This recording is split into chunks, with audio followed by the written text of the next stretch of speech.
Well, welcome back to this Bible Questions podcast. I'm Steve, and I'm so glad that you're joining me today.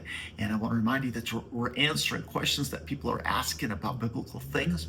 So today, I got a question from someone who is asking about the difference between an extrovert and introvert doing ministry. And the question came down to this: was Jesus an extrovert or an introvert? And I thought, well, there's not a biblical passage that we could go to answer that question, but there is the truth that Jesus was so busy with so many people around him all the time that it says in Mark 6:31 that he didn't even have time to eat or drink.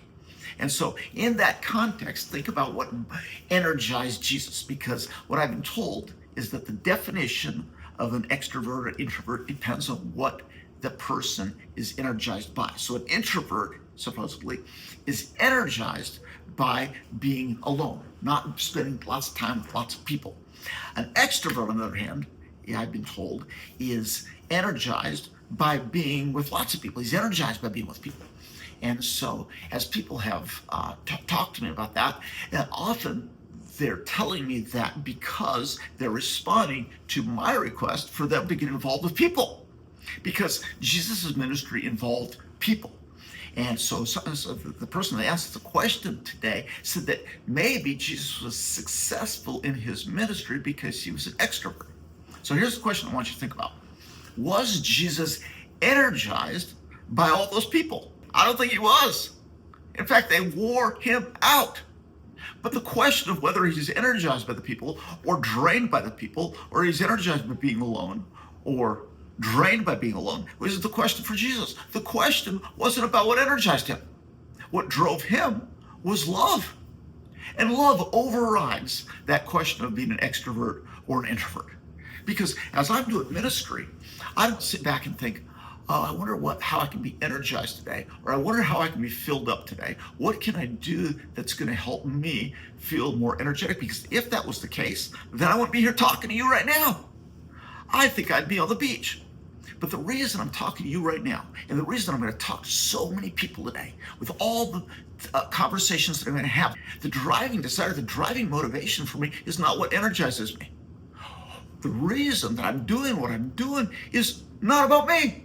In fact, Jesus says that we should be like him, that we lay down our lives for our friends. And my goal in my life is to spend my life on other people.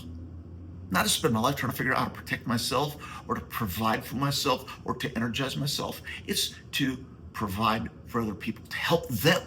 And that's where joy comes from. Because, happiness is all about what I can get.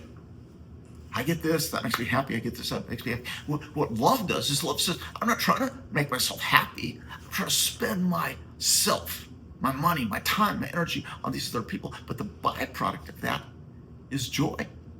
That as I do that, as I wear myself out for other people, because Jesus is my model of how that's done, what I find out is it's so good to spend myself on other people.